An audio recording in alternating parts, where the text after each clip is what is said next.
I'm about 19 years. No, I am 19. I'm not approximately 19. I'm 19 years old, walking down Fifth Avenue.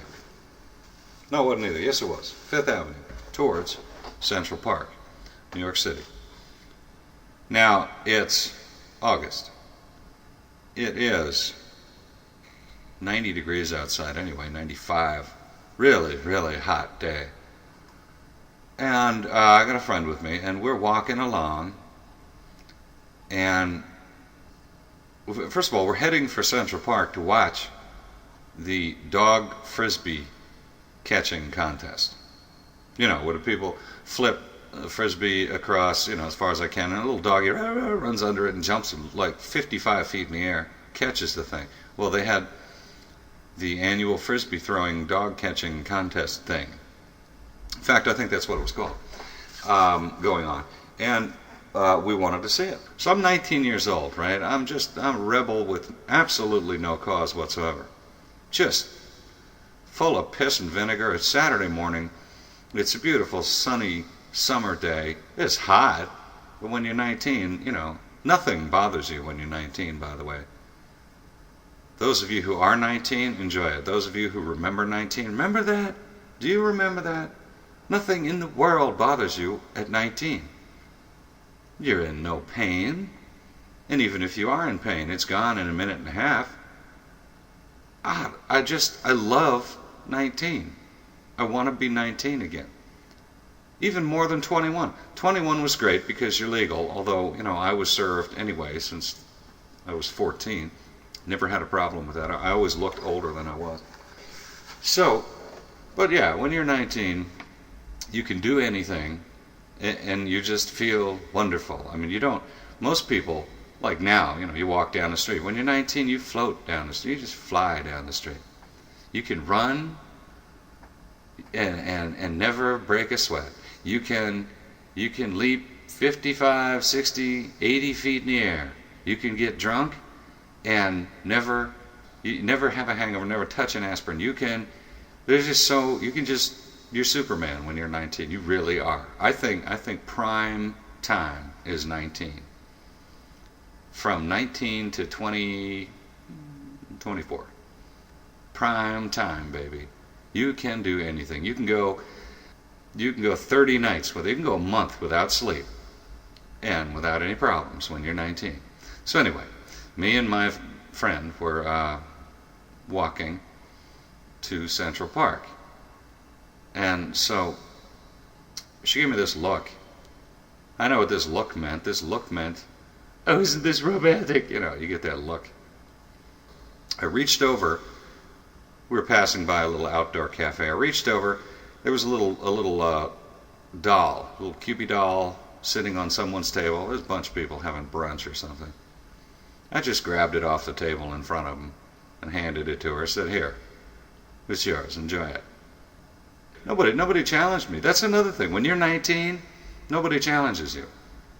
Because I guess they sense that by the time they fully stand up, you'll be 5-6 blocks away. They'll never catch you. So I guess, nobody bothered. And so anyway, me and this friend of mine, her name is irrelevant. And I'm not sure I remember it, but we're heading for Central Park. Yes, finally, yes. We're heading for Central Park. And around the corner, I don't know what street it was, 65th, 66th, something like that. Yes, we had about 30 blocks to go to get there. But around the corner comes, I swear to God, the guy looked like Lurch from the Addams Family. I mean, looked that bad.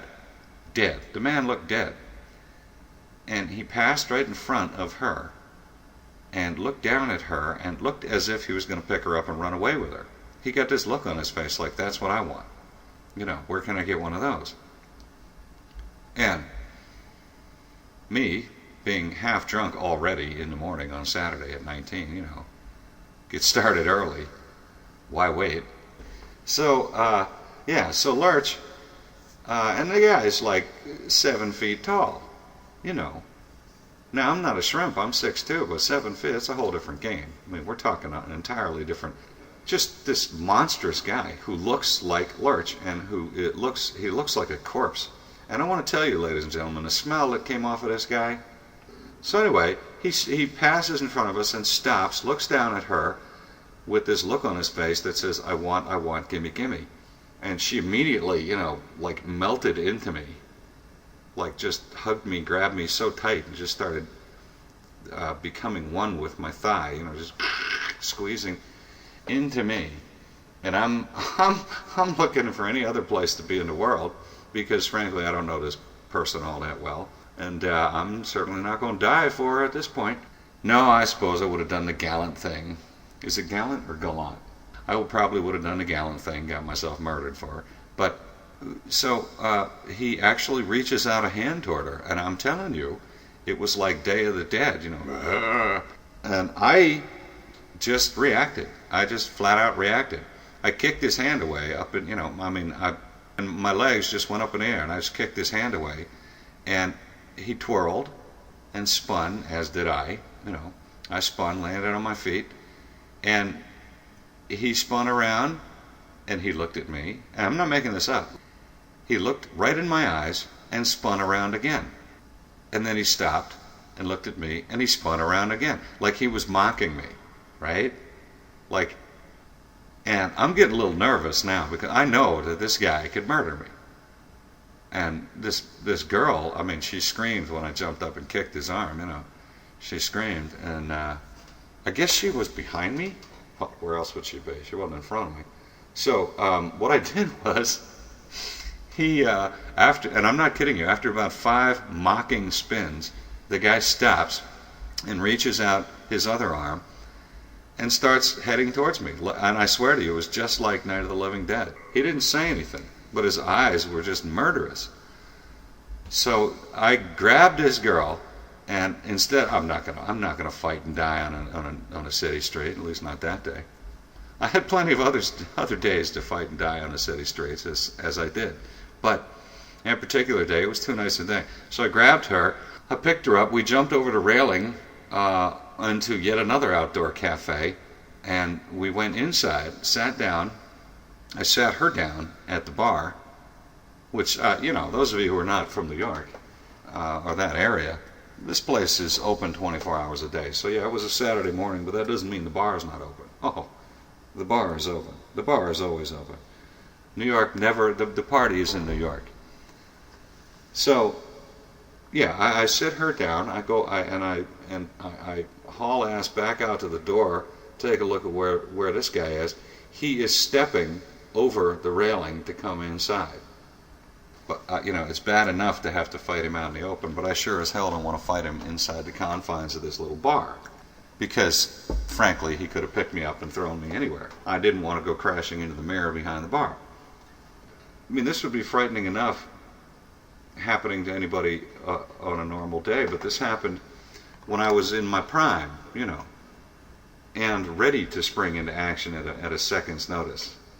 I was pretty much ready for anything, but I just wasn't ready for this guy. This guy was just too much for me. So he is stepping over the railing and heading, and then he looks up, catches my eye again, and he grins. He grins, and the guy must have had a grand total of 6 teeth in his head. But what I saw clearly was he was going to murder me, and he couldn't wait. So he fully steps over. He's grinning at me with his 6 teeth. The rest of his mouth is empty. He's got murder in his eyes. He can't wait to get his hands on me. I back into the bar. I grab her hand. In my memory, it's playing back in slow motion. So I grabbed a girl by the hand, right? He's over the railing now onto the little patio outside. So I grabbed a girl's hand, and instead of, as far as the world knows, there's one way out. We head towards the back, and I'm thinking, what the hell am I going to do here? Am I going to, run into the restroom for what?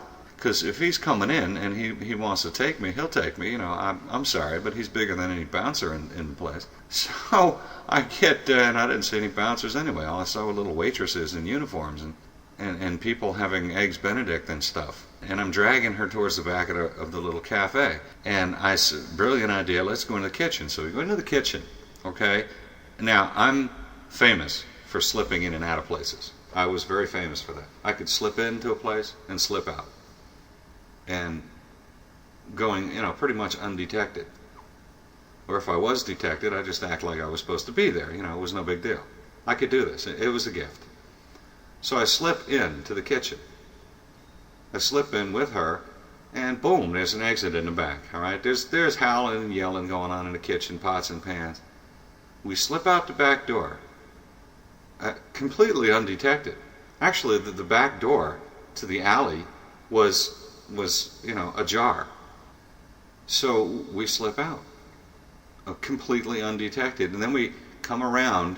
I made sure to go around to the right side of the building as opposed to the left, because I'm not, if he's hip to what I'm doing, then he'll just circle back the way he came from. So we went the other way. Came out, I peeked around the corner before we got out to the street, and there was no sign of Lurch anywhere. So I said, let's go. We waited for the light before we dashed. I said, let's go. Across the street. Off we go. And now we're on the other side of Fifth Avenue. We walked up about 2 blocks, then went up to Avenue of the Americas, then cruised down that way to, I guess it was 86th Street or something, then came back down, did the big loop, and hit Central Park. Forgot all about it. Never thought anything of it. Had a wonderful time. By the way, these dogs are really something, the way they jump up and catch these Frisbees. I don't know if, you've seen it on TV. I don't know if you've seen it. But there are some that, these were like professionals. They came from around the world. This was the competition.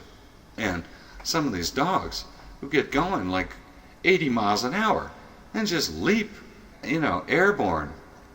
And some of the dogs would take their little muzzles and just throw the Frisbee back. It was astounding.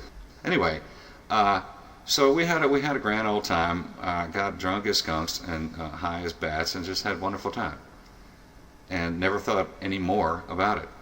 Later, I'm reading the New York Post. That's where I found out about it. Apparently it was on the news too. Headline: Homeless man murders 3 in killing spree in Sidewalk Cafe in Manhattan. That was the guy. Same guy. Same cafe. Obviously, same day, same time. He followed me in and her. He wanted her. But he followed us in. I guess he was going to kill me. I think he stabbed a couple of people. Anyway, he went on a little killing spree, managed to kill 3 people before, I think it was sidewalk police heard a commotion, went in and shot him dead. It's just another day in Manhattan. Those of you who don't live in big cities, this stuff goes on all the time. Nothing surprises me. From the age of about 14 years on, I have never been surprised.